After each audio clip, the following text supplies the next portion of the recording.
오늘 하나님께서 우리에게 주시는 말씀은 누가복음 21장 29절에서 36절까지 말씀입니다. 누가복음 21장 29절에서 36절까지 말씀 우리 함께 읽겠습니다.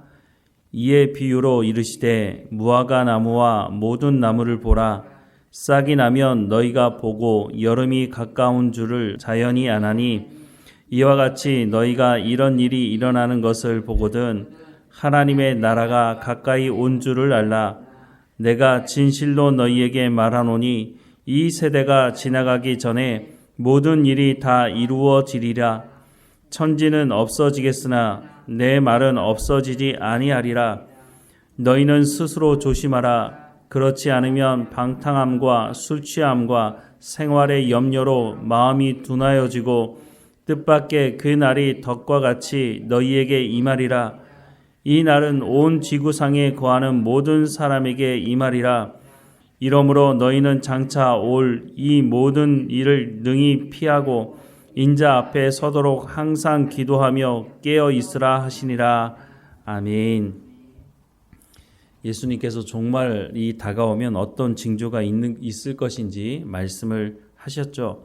그리고 나서 오늘 무화과 나무에 대한 말씀을 하시는데 이스라엘에 있어서 여름이 다가오기 전에 무화과 나무에 싹이 나기 시작합니다.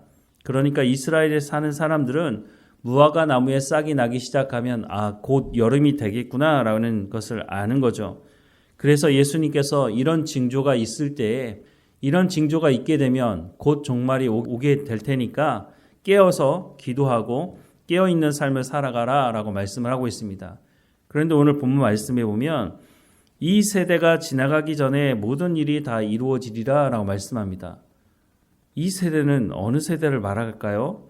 29절부터 말씀을 다시 보면 이에 비유로 이르시되 무화과 나무와 모든 나무를 보라. 싹이 나면 너희가 보고 여름이 가까운 줄을 자연히 아나니 이와 같이 너희가 이런 일이 일어나는 것을 보거든 하나님의 나라가 가까이 온 줄을 알라. 내가 진실로 너희에게 말하노니 이 세대가 지나가기 전에 모든 일이 다 이루어지리라 라고 말씀합니다. 이 세대, 어떤 세대를 말하는 걸까요? 예수님 당시에 예수님의 말씀을 들었던 그 사람, 그 시대를 말하는 걸까요? 그러면 예수님의 말씀이 이미 이루어져서 종말이 왔어야죠. 그런데 지금도 아직은 예수님 재림하는 종말이 오지는 않았다는 겁니다. 그러면 이 세대는 누구를 말할까요? 성경학자들은 이렇게 말합니다. 앞 본문과 연결시켜 봤을 때 예수님께서 종말의 때에 이런 징조가 있을 것이다 라고 말씀하셨으니 여기서 말하는 이 세대는 예수님이 재림하는 그 시대를 살아가는 그 사람들을 말하는 것이다 라고 말을 합니다. 그런데 말씀을 보면 예수님께서 종말에 이런 징조가 있을 것이다 라고 하는 이런 징조들은 이전에도 있었고 이 시대에도 사실은 크고 작지만 여전히 있는 것 아닙니까? 그러면 예수님께서 종말의 때에 이런 징조가 있을 거라고 하는 이 말씀에 비추어 본다면 그러면 예수님께서 그럼 거짓말 하시는 것 아닌가? 아니 이런 일들이 그때도 있었고 지금도 있는데 그러면 정말 예수님께서 재림하시는 그때가 그러면 언제라는 것인가 참 궁금한 생각이 들게 됩니다. 그런데 31절과 32절 말씀을 다시 보면 이와 같이 너희가 이런 일이 일어나는 것을 보거든 하나님의 나라가 가까이 온 줄을 알라. 내가 진실로 너희에게 이르노니 이 세대가 지나가기 전에 모든 일이 다 이루어지리라 라고 말씀을 하고 있습니다. 즉 이 모든 일이 이루어지기 전에는 예수님의 재림이 있지 않다는 것입니다. 예수님께서 물론 이렇게 말씀하시죠. 하나님의 나라가 가까이 온 줄을 알라는 겁니다. 종말이 임했다라고 말씀하지 않고 이런 징조가 있을 때에 하나님의 나라가 너희 가운데 가까이 온 줄을 알라. 하지만 모든 일이 이루어지기 전에는 예수님 재림하시지는 않을 거다라고 말씀을 해주고 있다는 겁니다. 즉 여기서 강조하고 싶은 것은 주님 언제 오실지 알지 못하니까 늘 깨어서 기도하며 하나님의 말씀에 순종하는 경건의 삶을 너희가 살아가야 한다라고 말씀을 하고 있다는 겁니다. 사실 우리가 언제 몇 시 몇 대에 예수님께서 오신다는 걸 안다고 해서 우리의 삶이 좀 나아질까요? 사람들은 만약에 그 종말을 알게 된다면 세상은 무법천지로 변하고 말 것입니다. 예수님은 우리 가운데 말씀하는 것은 깨어서 기도하며 오늘 우리가 살아가야 될 삶을 살라는 것입니다. 그러면서 33절에 보면 천지는 없어지겠으나 내 말은 없어지지 아니하리라 라고 말씀합니다. 정말 예수님 재림하는 그때에 모든 관심을 가지고 오늘을 살아가지 못하는 삶을 살아가지 말고 그 종말의 때 예수님께서 재림하는 그때는 예수님 말씀하시는 대로 있을 테이니 너희는 오늘 살아가야 될 삶에 대해서 충성스럽게 청지기 정신을 가지고 살아가라고 말씀하고 있는 겁니다. 세상은 변하죠.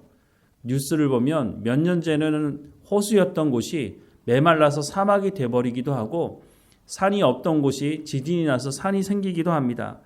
하지만 예수님께서 말씀하시는 것은 천지는 없어지겠으나 내 말은 없어지지 않을 것이다 라고 말씀하는 것은 예수님께서 말씀하신 이 말씀은 반드시 성취가 될 것이라고 하는 것입니다.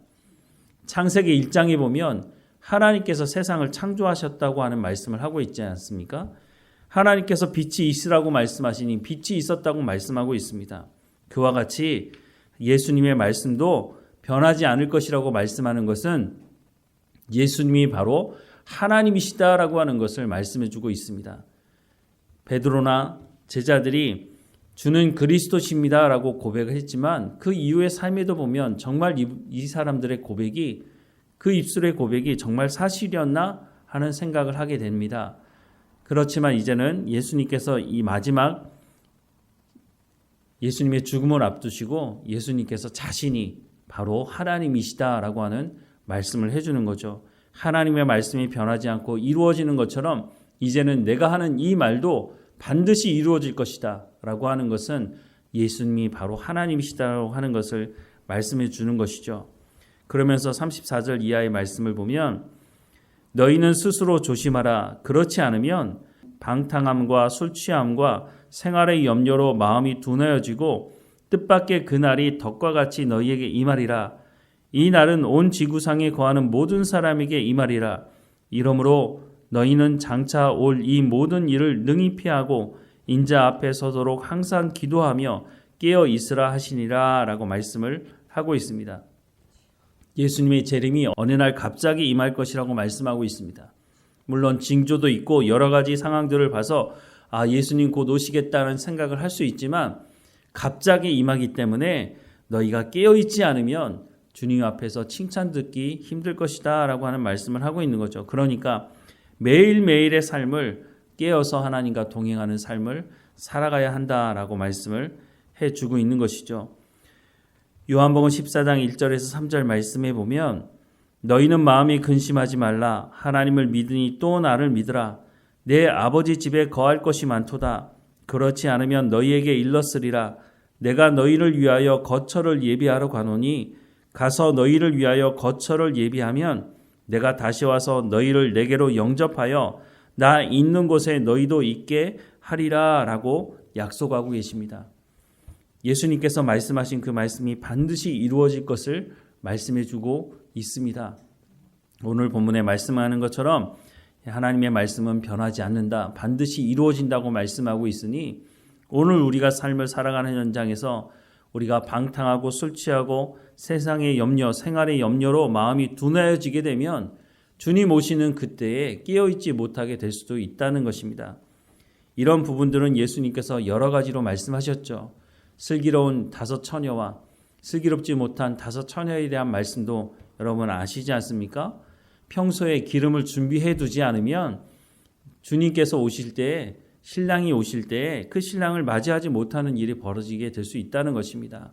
기름을 평소에 준비했던 사람들은 신랑을 맞이하게 되었다고 말씀하고 있다는 것을 우리가 다시 한번 기억해야 할 것입니다. 오늘도 하나님과 동행하며 살아가며 하나님 내 가운데 말씀하시고 내가 하나님의 백성으로 오늘 살아갈 수 있도록 늘 깨어서 하나님과 동행할 수 있도록 인도해 달라고 기도할 뿐만 아니라 우리의 삶의 현장에서 성령의 열매를 맺어가야 할 것을 말씀해 주고 있습니다. 다시 한번 말씀드리지만 예수님께서 말씀하신 말씀, 하나님의 말씀은 반드시 이루어진다고 하는 것입니다. 그러니 우리가 붙들어야 되는 것은 하나님의 말씀인 것이죠. 하나님의 말씀을 온전히 붙들고 살아가는 우리의 삶이 되기를 주님의 이름으로 축원합니다. 기도하겠습니다. 사랑하는 하나님, 오늘 이 시대, 우리가 살아가는 이 시대에 주님께서 말씀하시는 그 종말의 징조가 보이는 시대가 아닙니까? 하나님, 하지만 아직 예수님 오시지 않은 것은 모든 일이 아직 이루어지지 않았기 때문이라고 하는 것을 우리가 기억하게 하시고, 그렇다고 해서 우리가 모든 것을 손 놓고 기다리는 것이 아니라 우리 가운데 말씀하시는 그 말씀을 붙들고 살아가는 우리의 삶이 될 수 있도록 인도해 주옵소서. 영접하는 자, 곧 그 이름을 믿는 자들에게는 하나님의 자녀가 되는 권세를 주셨다고 말씀하신 것이 우리가 이 땅을 떠나 하나님 나라 가서가 아니라 이 땅에서부터 하나님과 동행하며 하나님의 자녀로서의 삶을 살아갈 것을 말씀하고 있으니 우리가 하나님의 자녀로서 합당한 삶을 살아갈 수 있도록 하나님의 말씀에 귀를 기울이게 하시고 그 말씀을 붙들고 이 땅에서부터 영생의 삶을 맛보며 하나님의 나라의 삶을 맛보며 살아가는 우리의 삶이 될 수 있도록 은혜를 허락해 주옵소서. 방탕함과 술 취함과 세상의 염려로 우리의 마음이 둔하여지지 않도록 하나님 주시는 참 기쁨과 참 감사와 주시는 평안함을 누리며 살아가는 우리의 삶이 될 수 있도록 오늘도 성령의 충만함으로 하나님의 말씀을 깨달아 알게 하시고 성령의 열매를 맺어가는 우리의 삶이 현장이 될 수 있도록 은혜를 허락해 주옵소서. 우리의 삶을 붙드셔서 우리의 삶을 통해 하나님이 누구이신지가 증거대로 인도해 주시고 우리가 본이 되는 믿음의 삶을 살아갈 수 있도록 인도해 주셔서 우리의 자녀들에게, 우리 주변에 있는 사람들에게 하나님을 아는 사람들이 어떤 삶을 살아가는지를 증거하는 삶이 될 수 있도록 우리의 삶을 주관하시고 인도해 주옵소서. 우리의 연약함을 불쌍히 여겨주시고 하나님의 은혜 없이는 하루도 온전히 살아갈 수 없는 사람들인 것을 기억하셔서 오늘도 흡족한 은혜를 우리 가운데 부어 주옵소서. 오늘도 삶을 살다 뒤를 돌아보며 하나님께서 우리를 여기까지 인도하셨다고 고백하며 감사하는 삶이 될 수 있도록 인도해 주옵소서. 이 하루 우리의 가족들 어느 곳에 있든지 지켜주시고 하나님과 동행하며 감사하는 삶이 될 수 있도록 인도해 주옵소서. 우리를 인도하시는 하나님께 감사하고 예수님의 이름으로 기도드립니다. 아멘.